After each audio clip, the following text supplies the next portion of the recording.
Hi అండి. Welcome back to the YouTube channel Puri and Giri. మీరందరూ ఎలా ఉన్నారు? నేనైతే చాలా బాగున్నాను. సో ముందుగా వచ్చేసి మనం ఈరోజు మామిడికాయ చిన్న ముక్కల ఆవకాయ పెట్టుకుందాము. సో అది ఎలా చేసుకోవాలో నేను మీకు ఈ వీడియోలో చూపిస్తాను. ఇదైతే మనం చాలా ఈజీగా చేసేసుకోవచ్చు అండ్ లైక్ అందరికీ చాలా బాగా నచ్చుతుంది. ఎందుకంటే పెద్ద ముక్కలు అనుకోని మనం ముక్కలు తినలేము. ఇవైతే ప్రతి ముద్దలో మనకు పుల్లగా ముక్కలు తగులుతూ ఉంటాయి. సో ఇది కూడా మనం చాలా ఈజీగా చేసుకోవచ్చు. ఈ ప్రాసెస్ ఏంటి అనేది నేను వీడియోలో చూపిస్తాను. సో మిస్ చేయకుండా మీరు ఎండ్ వరకు చూసేసేయండి.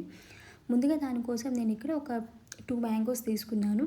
తీసుకొని ఇలాగ ఒక సైడ్ కట్ చేసేసుకొని ఇలాగ సన్నగా తరుక్కొని మళ్ళీ దాన్ని కట్ చేసుకుంటున్నాను అనమాట. మనం చిన్న ముక్కలు వచ్చేలాగా కట్ చేసుకోవాలి.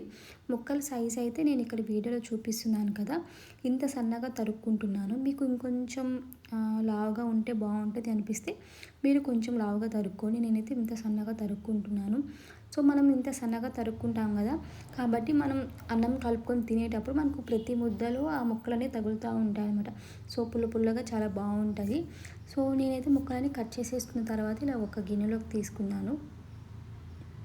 అదేవిధంగా మనం నార్మల్ ఆవకాయకి మనకు ఆవపిండి కావాలి కదా, దానికోసం నేను ముందుగా ఆవాలు మెంతులు వేయించుకొని అది పొడి చేసుకున్నాను.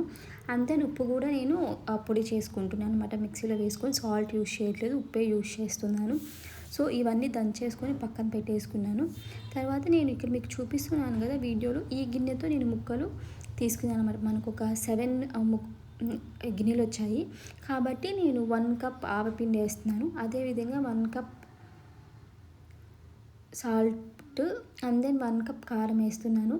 మీరు కనుక దాంతో 6 వచ్చాయి అనుకోండి, 3/4 కప్ ఉప్పు అండ్ దెన్ 1/2 కప్ ఆవపిండి అండ్ దెన్ 1 కప్ కారం వేసుకోవచ్చు. నేను కొంచెం ఆవపిండి ఎక్కువ వేసుకుంటున్నాను దీంట్లో. నాకు కొంచెం ఆవపిండి ఫ్లేవర్ ఉంటే ఇష్టం. సో అందుకని ఎక్కువ వేసుకుంటున్నాను. దీంట్లో నేను ఆవపిండిలోనే మెంతులు కూడా వేసుకున్నాను. మీరు లేదు అనుకుంటే ఓన్లీ 1 స్పూన్ మెంతులు సెపరేట్గా వేసుకోవచ్చు. ఇలాగ కలిపి పక్కన పెట్టుకున్నాను. నాకు నెక్స్ట్ డేకి ఇలా మొత్తం ఊరిపోయిందనమాట.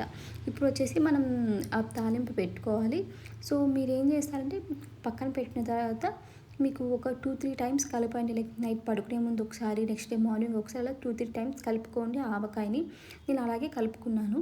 తర్వాత ఇక్కడ నేను తాలింపు కోసం వేరుశనగ నూనె తీసుకుంటున్నాను. పచ్చళ్ళకి మోస్ట్లీ వేరుశనగ నూనె తీసుకోవాలి, అదైతే కొంచెం ఎక్స్ట్రా టేస్ట్ ఉంటుంది. సో ఈ నూనె వేడెక్కిన తర్వాత ఇందులో నేను నార్మల్గా మనం తాలింపుకి ఆవాలు వేసుకుంటాం కదా, ఆవాలు వేసేసాను. అవి వేడెక్కిన తర్వాత వెంటనే నేను గ్యాస్ ఆఫ్ చేసేసాను. మనం కనుక ఆవాలు వేడెక్కిన తర్వాత గ్యాస్ ఆఫ్ చేయకుండా పచ్చెనపప్పు వేసుకుందామంటే అది మాడిపోతుంది అనమాట.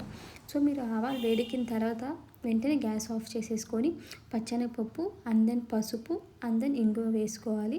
సో వేసేసుకొని అది కొంచెం సేపు పక్కన పెట్టేస్తే చల్లారిపోతుంది కదా, అది చల్లారిపోయిన తర్వాత మనం ముందుగా కలిపి పెట్టుకున్న ఆవకాయలో వేసుకొని బాగా మిక్స్ చేసేసుకోవాలన్నమాట. అంతే అండి, సన్న దబ్బల ఆవకాయ రెడీ అయిపోతుంది. ఇదైతే చాలా బాగుంటుంది. మీరు కనుక ట్రై చేయకుండా ఉంటే ఒకసారి ట్రై చేయండి. మోస్ట్లీ పిల్లలకి ఇది బాగా నచ్చుతుంది అనమాట. సో ట్రై చేసి ఎలా వచ్చిందో నాకు కమెంట్స్లో చెప్పండి. Thank you for watching.